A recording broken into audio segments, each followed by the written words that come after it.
मैं तमाम अपनी आलोचना सुनने के बाद जो मुझे कहा आप सब जानते हैं। मैं भी तर्क दे सकता था, जवाब दे सकता था, लेकिन मैंने अनुशासन में रहा। मुझे पार्टी की चिंता है, सरकार की चिंता है, इसलिए मैंने बोला नहीं। लेकिन इस प्रकार के पब्लिक प्लेटफॉर्म पर आकर अगर कोई किसी का चरित्र हनन करेगा तो उसका जवाब तो जनता को देना ही पड़ेगा। क्या आपको पार्टी छोड़ने के लिए मजबूर किया जा रहा है? मैं यात्रा निकाल रहा हूँ पब्लिक इश्यूज़ को लेकर, और मैंने कहा ना, अगर कोई चाहता है कि कांग्रेस को कमज़ोर करने की कोशिश करेगा तो उस कोशिश को हम नाकाम करेंगे। एक बात तो और स्पष्ट हो गई है। सामान्य मुख्यमंत्री जी का भाषण परसों धौलपुर में हुआ, और उस भाषण को सुनने के बाद मुझे ऐसा लगता है कि सामान्य मुख्यमंत्री जी की नेता आदरणीय श्रीमती सोनिया गांधी जी नहीं है, बल्कि उनकी नेता वसुंधरा राजे सिंधिया जी हैं। उनकी नेता सोनिया गांधी जी नहीं हैं, बल्कि उनकी नेता वसुंधरा राजे सिंधिया जी हैं। और एक तरफ ये कहा जा रहा है कि हमारी सरकार को गिराने का काम भाजपा कर रही थी, दूसरी तरफ कहा जाता है कि सरकार को बचाने का काम वसुंधरा जी कर रही थी। तो ये जो विरोधाभास है, इसको समझाना चाहिए। आप कहना क्या चाह रहे हैं ये स्पष्ट कर देना चाहिए। आप सबको मालूम है, सरकार बनने के बाद मैं प्रदेश का उप मुख्यमंत्री था, प्रदेश अध्यक्ष था, और 2020 में देशद्रोह, राष्ट्रद्रोह के मुकदमे में मेरे पर कार्रवाई करने की कोशिश की गई थी। अनेक ऐसे प्रकरण हुए, और हम सब लोग, और मैं स्पष्ट करना चाहता हूं कि मैं और हमारे कुछ साथी सरकार में नेतृत्व परिवर्तन चाहते थे। अपनी बात को लेकर हम दिल्ली भी गए और अपनी बातों को रखा। उसके बाद अखिल भारतीय कांग्रेस कमेटी ने लगातार चर्चाएं हुई, और आज वो दुनिया में नहीं है, स्वर्गीय अहमद पटेल साहब, लेकिन उनके माध्यम से सब नेताओं से मुलाकात हुई और एक कमेटी का गठन हुआ, एआईसीसी ने किया। उसमें माखन साहब, वेणुगोपाल जी और अहमद पटेल जी सदस्य थे, और उस कमेटी का एक काम था। और कमेटी जब गठन हुआ, उस समय हम सब की बात सुनकर हमारी बातों को एक्सेप्ट किया गया और एक रोड मैप तैयार किया गया। बहुत सारी बातें उसमें थी, मैं उसका उल्लेख नहीं करूँगा, लेकिन कमेटी का गठन हुआ, और उसके बाद से हम सब ने, चाहे वो राज्यसभा के चुनाव हों, चाहे विधानसभा में मतदान हो, पार्टी का प्रचार हो, कांग्रेस को मजबूत और ताकतवर बनाने के लिए हम सभी साथियों ने जी जान से कोशिश की और मेहनत की। और 2.5 साल का जो कार्यकाल निकला वो इस बात का प्रतीक है। अनुशासन तोड़ने का काम कभी भी किसी ने नहीं किया। मुझे बहुत कुछ कहा गया, कोरोना, गद्दार, निकम्मा आदि, और जो ये आरोप परसों लगाए गए, ये 2.5 साल से मैं आरोप सुन रहा था। लेकिन हम अपनी पार्टी को और सरकार की छवि को नुकसान नहीं पहुंचाना चाहते थे। इसीलिए मुझे लगा कि जो प्रकार का भाषण दिया गया, मैंने पहली बार देखा कि अपनी सरकार को, अपने ही विधायकों को, अपने नेताओं को बेइज्जत और बदनाम करने का काम हो रहा है। कांग्रेस के विधायकों को तो बदनाम करने का काम हो रहा है, और भाजपा के नेताओं का गुणगान हो रहा है। ये समझ से परे है। इस प्रकार का जो काम हुआ वो बड़ा गलत है। और हम सब लोग जो दिल्ली में गए थे अपनी बात को रखने के लिए, किन लोगों पर आरोप लगाए जा रहे हैं? ऐसे लोग जो पब्लिक लाइफ में 30, 40, 45 साल से हैं। 3 दिन पहले मैं बाड़मेर में था, सम्मानी हेमाराम जी 1980 से विधायक हैं। उनकी क्या छवि है, मतदाता, पब्लिक, उनके क्षेत्र के लोग उनको अच्छी तरह जानते हैं, उनकी क्या क्रेडिबिलिटी है और क्या पब्लिक लाइफ में उनका अब तक का इतिहास रहा। ओला साहब, जिनके स्वर्गीय पिताजी 1957 से चुनाव लड़ रहे हैं, बड़े बड़े पदों पर रहे, और हेमाराम जी ने तो अपने नौजवान बेटे की मौत में और याद में एक छात्रावास बनाया है। 100 करोड़ की ज़मीन तो उनकी बाड़मेर में निजी ज़मीन को उन्होंने दान किया समाज के लिए, लोगों के लिए। पैसा इकट्ठा कर कर 22 करोड़ का एक हॉस्टल बनाया 150 बच्चों के लिए, गरीब बच्चों के पढ़ने के लिए। इन सब लोगों पर इस प्रकार के आरोप लगा देना मैं समझता हूँ बहुत गलत है, बहुत निंदनीय है, और मैं सिरे से इन बेबुनियाद और झूठे आरोपों को नकारता हूँ। बहुत से साथियों को मंत्री बनाया इस सरकार के अंदर, बड़े बड़े पद दिए गए, कोई चेयरमैन है, कोई कॉर्पोरेशन में मेंबर है, कोई पार्टी के पदों पर बैठे हैं। 3 साल हो गए। ऐसे लोग जो पब्लिक लाइफ में रहे, जिन्होंने अपना नाम कमाया, जिनकी एक साख है, उन पे आरोप लगा देना कि आप चंद रुपए में बिक गए, मैं इसको बहुत गलत मानता हूं। और 3 साल से कोई कार्रवाई आपने नहीं करी, ये बहुत बड़ा सवाल उठता है।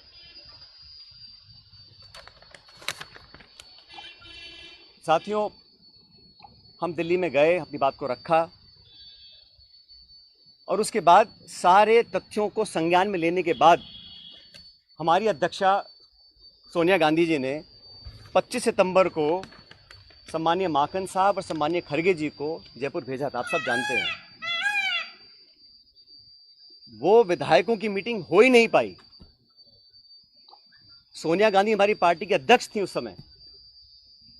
उनकी जो अवहेलना हुई, उनकी जो मानहानि हुई, उनकी जो बेइज्जती हुई, वो गद्दारी थी। इतने सारे विधायक, 20, 30, 40, पता नहीं कितने विधायकों को उनकी इच्छा के खिलाफ इस्तीफा दिलवाया गया, अपनी सरकार को संकट में खड़ा करा गया। बहुत से लोग आरोप लगाते हैं कि मोदी और शाह के कहने पर इस्तीफे दिलवा दिए गए। अब ये बात मुझे बोले और मैं जाके मंच पे इस बात को बोलूं, ये शोभा देता है क्या? तो मुझे लगता है कि अब तक जो हुआ उस घटनाक्रम में वो इस बात को दिखलाता है अनुशासनहीनता किसने करी, पार्टी का डिसिप्लिन किसने तोड़ा, और सही मायने में संगठन को और सरकार को कौन मजबूत कर रहा है, कौन कमजोर कर रहा है। और अपने नेताओं को खुश करने के लिए बहुत सारे लोग तरह तरह की बातें करते हैं। कोई किसी की चुगली करता है, कोई किसी की चुगली करता है। मुझे बहुत सारे लोग आके बहुत सारी बातें बोलते हैं कि यहाँ हज़ारों करोड़ का घोटाला हो गया, यहाँ ये स्कैम हो गया। इन्हीं बातों को मैं मंच पर आकर इनका बखान करूं, ये शोभा नहीं देता, ये गंभीर राजनीति का परिचय नहीं है।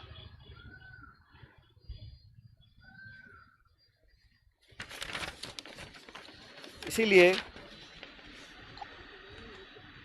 मैं, आप जानते हो, पिछले 1.5 साल से चिट्ठियां लिख रहा हूं वसुंधरा जी के कार्यकाल में जो तमाम गंभीर भ्रष्टाचार के आरोप हमने लगाए, अशोक गहलोत जी ने लगाए, मैंने लगाए, मंचों पर लगाए, प्रेस कॉन्फ्रेंस करके लगाए, उनकी जांच क्यों नहीं हो पा रही थी। अब मुझे समझ में आ रहा है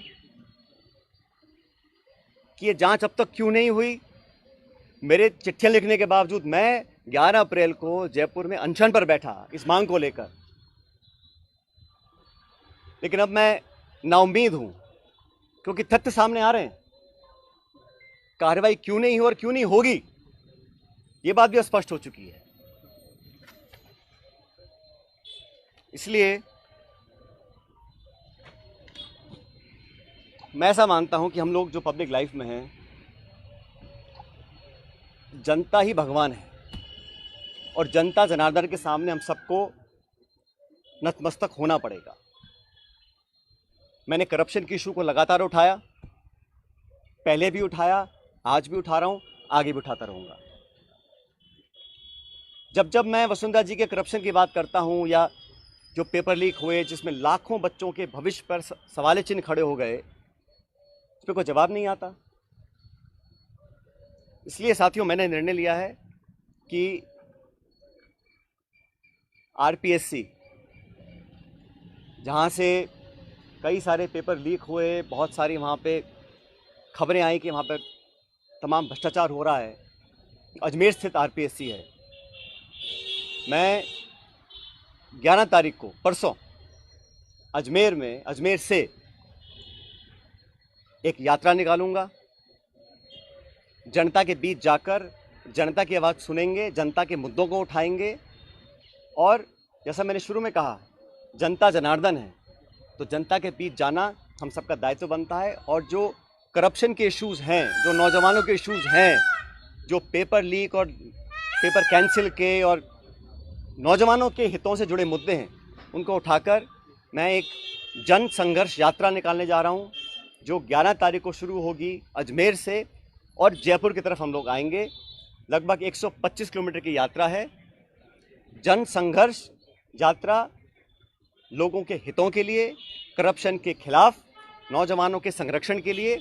उनकी आवाज़ को हम सुनेंगे, उनकी आवाज़ को बुलंद करेंगे।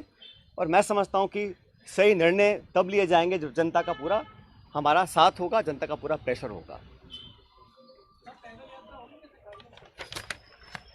पद यात्रा है, जन संघर्ष पद यात्रा 11 मई को मैं अजमेर से शुरू करूंगा और हम जयपुर आएंगे। लगभग 5 दिन का समय इस यात्रा में लगेगा। जैसे मैंने कहा, ये यात्रा किसी के विरोध में ना होकर करप्शन के विरोध में है, नौजवानों के पक्ष में है। जो तमाम जनता में आज मुद्दे हैं, जिन इशूज़ को लेकर हम राजनीति करते हैं, जिन इशू पर मैं हमेशा अपनी बात रखता आया हूं, उनके बीच जाकर, उनकी बात सुनकर, उनकी आवाज़ बनने की हम लोग कोशिश करेंगे। और ये अभियान शुरू होगा 11 तारीख को। ये पायलट साहब अशोक गहलोत जी ने एक बात और कही जिसका आप आज ये पॉलिटिकल स्टैंड क्या रहेगा, क्योंकि सबसे बड़ी जो राजनीतिक उत्सुकता यही बनी हुई है कि आपका स्टैंड क्या रहेगा, पार्टी में रहकर संघर्ष करेंगे? साहब, मैंने कहा ना आपको, कुछ लोग ऐसे हैं जो चाहते हैं कि कांग्रेस कमज़ोर हो, कांग्रेस में फूट पड़े, और जैसे मैंने कहा, बदनाम करने की, आरोप लगाने की, आलोचना करने की, चरित्र हनन करने की कहीं कोशिश अगर हो रही है तो उसको हम नाकाम करेंगे। हमारी पार्टी को जो लोग कमज़ोर करना भी चाहते हैं उनको हम होने नहीं देंगे। लेकिन पब्लिक इश्यूज़ पे जो मेरा स्टैंड पहले था वही स्टैंड आज भी है और आगे भी रहेगा। और जो करप्शन हुआ, जिसको हमने सैकड़ों बार पब्लिक में उसको एक्सेप्ट किया, उस पर 4.5 साल तक हम कोई कार्रवाई नहीं कर पा रहे हैं। मैं अब समझ रहा हूँ कि वो कार्रवाई हम क्यों नहीं कर पा रहे थे। कोई कारण तो होगा। मैंने चिट्ठियाँ लिखी, अनशन किया, आवेदन किया, आग्रह किया, बार बार किया, हाथ जोड़ कर किया। अगर कार्रवाई नहीं हो रही थी तो अब मुझे समझ में आ रहा है कि वो कार्रवाई क्यों नहीं हो रही थी। लेकिन किसी भी नेता से बड़ी जनता होती है, तो जनता के समक्ष हम जाएंगे, इन बातों को रखेंगे। और जो लाखों लाख बच्चों के पेपर कैंसिल हुए, जिनके माँ बापों ने अपना पेट काट कर उनके ट्यूशन के पैसे दिए, उनको साल 2 साल मेहनत करवाई, जो कभी ओवरेज हो सकते हैं, जिनका भविष्य के आगे उनको पता नहीं वो क्या करेंगे, जो विश्वास और जो एक क्रेडिबिलिटी होती है, अगर वो सिस्टम से ख़त्म हो जाएगी तो फिर आने वाला समय बहुत मुश्किल होगा। इन तमाम बातों को लेकर मैं जनता के बीच में जाऊंगा और लगातार पैदल यात्रा करेंगे अजमेर से 11 तारीख से।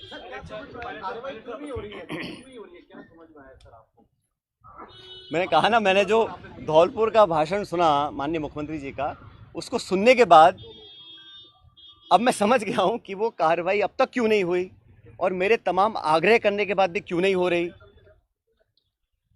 मैं समझ गया क्यों नहीं हो रही है। वो कह तो रहा हूँ मैं आपको।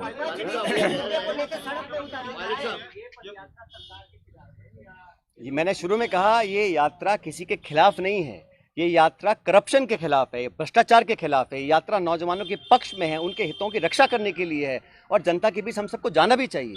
हम जनता के बीच जाएंगे नहीं और हम अपने ही विधायकों को, अपने ही मंत्रियों को, अपनी सरकार को बदनाम करते रहेंगे, बेइज्जत करते रहेंगे, तो हम जनता के बीच चुनाव लड़ने कैसे जाएंगे 6 महीने के बाद। 125 किलोमीटर की पदयात्रा रहेगी, उसमें जो जन समर्थन मिलेगा उसके बाद आप निर्णय लेने की बात कह रहे हैं। कौन सा निर्णय लेने की बात? मैंने कहा है, हमें करप्शन के खिलाफ कदम उठाने हैं। अब तक हम वो संतोषजनक तरीके से नहीं कर पाए हैं, तो हम पब्लिक बीच में जाएंगे और जो हमने वादे पब्लिक में किए थे सरकार बनने से पहले, उन वादों को पूरा करवाएंगे। अभी 7 महीने बचे हैं चुनाव में, 8 महीने। मैंने कहा ना आपको शुरू में,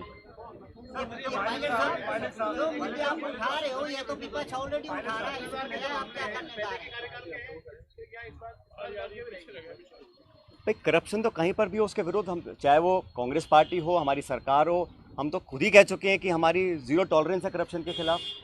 तो उस पर हमें खरा उतरना है। और जो मुद्दे संज्ञान में आए थे, मैंने पूरा लिस्ट पिछली बार आपको किया था, उनमें से कहीं कहाँ कार्रवाई हुई है? पायलट साहब वसुंधरा जी और गहलोत जी का आपस में तालमेल है, यही समझ में आई है? भाई मैंने कुछ नहीं कहा आपको, मैंने इतना कहा कि धौलपुर के परसों के भाषण के बाद मुझे समझ में आ गया है कि कार्रवाई अब तक क्यों नहीं हुई। कोई कारण तो होगा ना। जिस बात को मैं 5 साल लगातार बोल रहा हूँ, सरकार में आने के बाद नहीं कर रहा हूँ, तो क्या कारण थे? वो कारण सामने आ गए। सर उसी भाषण में सर पायलट साहब उसी भाषण में मुख्यमंत्री ने कहा कि एआईसीसी से पैसा दिलवा देंगे। उसी भाषण में मुख्यमंत्री ने कहा। ये इसका जब ऐसा है, मैंने आपको शुरू में कहा कि मैं किसी पे आरोप लगा दूं कि इसने 1000 करोड़ खा गया, 10,000 करोड़ खा गया, 1 लाख करोड़ खा गया, उसका कोई मतलब नहीं है। पब्लिक लाइफ में अगर तथ्य प्रमाण किसी के पास हैं तो कार्रवाई कर देनी चाहिए थी, अब तक क्यों नहीं करी? और ये जो पैसे की बात है, जिन लोगों का पूरा राजनीतिक जीवन सिर्फ पैसे के दम पर पनपा हो, शायद उनको हर चीज़ में पैसा नोट दिखाई देता है। ऐसा नहीं है। पब्लिक जज्बात भी कुछ होते हैं, पब्लिक वोट भी कुछ होती है, पब्लिक इमेज भी कुछ होती है। जिन लोगों की राजनीति सिर्फ पैसे के दम पर चलती आई हो, उनको हर चीज़ में अगर पैसा दिखता है, उसका मेरे पास कोई जवाब नहीं है। मैं 3 साल से बातों को सुन रहा हूँ। मैंने बार बार कहा है कि करप्शन के खिलाफ हम सबको लड़ना है। अगर किसी पे कार्रवाई करनी तो कर देनी चाहिए थी। इंतजार किस बात का है? और जिन लोगों पे आरोप लगा रहे हैं, समझना चाहिए उनकी 30, 40, 50 साल की राजनीति है। हम भी बड़े बड़े पदों पर रहे हैं, केंद्र में रहे हैं, राज्य में रहे हैं, निर्वाचित रहे हैं, पब्लिक के सामने काम किया है। अगर कोई उंगली उठा सकता है बता दे हमारे को। इस तरह के आरोप लगाने से, सुन ले मेरी बात,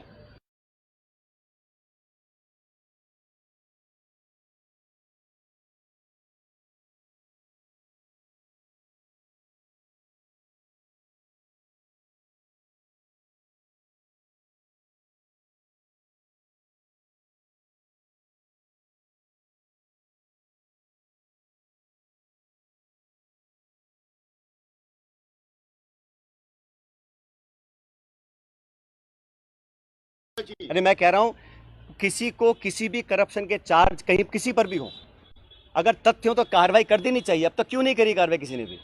ये आरोप लगाना, सुनिए मेरी बात, विधायकों पर, कांग्रेस के विधायकों पर, जिनके दम पर हम मुख्यमंत्री बने हैं, सोनिया गांधी जिनके आशीर्वाद से मुख्यमंत्री बने हैं, आप उन्हीं को बदनाम करेंगे, उनकी आलोचना करेंगे, उनको बेइज्जत करेंगे, तो पब्लिक सवाल नहीं पूछेगी हमसे 6 महीने के बाद।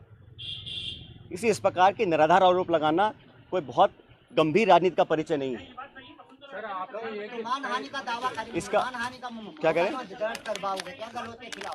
मैं कह रहा हूँ ना, एक तरफ तो आरोप लगा रहे हैं कि भाजपा सरकार गिरा रही थी, दूसरा आरोप, दूसरी बात कह रहे हैं कि वसुंधरा सरकार बचा रही थी। तो मैं समझ नहीं आया बोलना क्या चाह रहे हैं, कौन गिरा रहा था, कौन बचा रहा था? हमारा सब समझौता दिल्ली में हो गया, कमेटी ने निर्णय ले लिया, हम सब समझौते के बाद जयपुर आए, सदन में पेश हुए, हम सब ने एक स्वर से अपनी सरकार का समर्थन किया, हर मतदान कांग्रेस के पक्ष में किया, राज्यसभा का चुनाव हो, मध्य विभाजन हो, हर जगह 2.5 साल से हम सब लोगों ने अपनी कथनी करने में कोई फर्क नहीं रखा। मैं तमाम अपनी आलोचना सुनने के बाद जो मुझे कहा आप सब जानते हैं। मैं भी तर्क दे सकता था, जवाब दे सकता था, लेकिन मैंने शासन में रहा, मुझे पार्टी की चिंता है, सरकार की चिंता है, इसलिए मैंने बोला नहीं। लेकिन इस प्रकार के पब्लिक प्लेटफॉर्म पर आकर अगर कोई किसी का चरित्र हनन करेगा तो उसका जवाब तो जनता को देना ही पड़ेगा। क्या आपको पार्टी छोड़ने के लिए मजबूर किया जा रहा है? मैं यात्रा निकाल रहा हूँ पब्लिक इश्यूज को लेकर, और मैंने कहा ना, अगर कोई चाहता है कि कांग्रेस को कमजोर करने की कोशिश करेगा तो उस कोशिश को हम नाकाम करेंगे।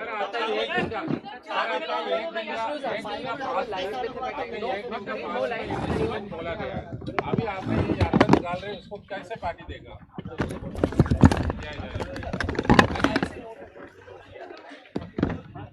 अरे निकालने